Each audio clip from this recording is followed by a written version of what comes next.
Queensland already locks up more young people than every other state, even those with greater populations than ours.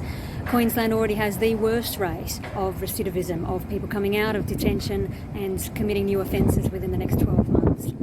We know that this doesn't work. The evidence on this is so clear. We know that in many cases it makes things worse.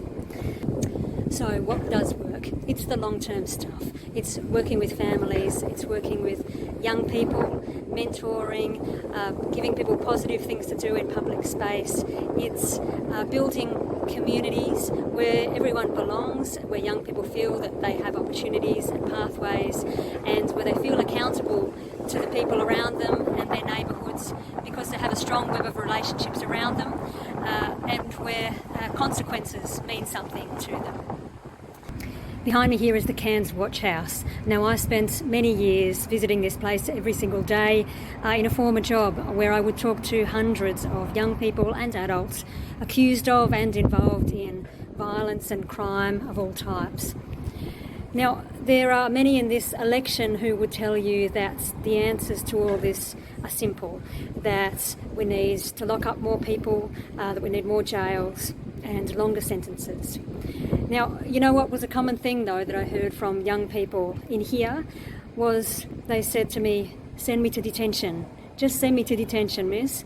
Now, these young people, some of them wanted a bit of infamy, some of them were lost on the inside, hard on the outside, some of them wanted to get away from whatever was going on at home, some of them felt that no one cared anyway, many of them were child safety kids who had already been through so much and already institutionalised.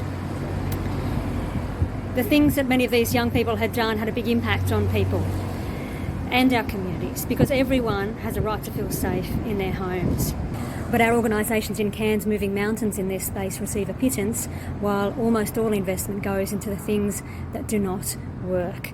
Meanwhile, we're falling further and further behind in the basic building blocks of safe communities, such as stable housing and livable wages.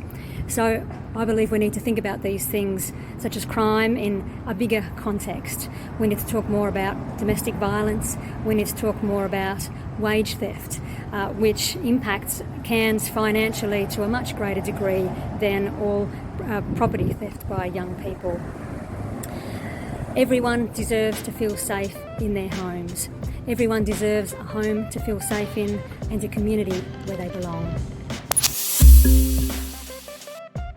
Authorised by P. Matthews, 210 Intake Road, Redlynch.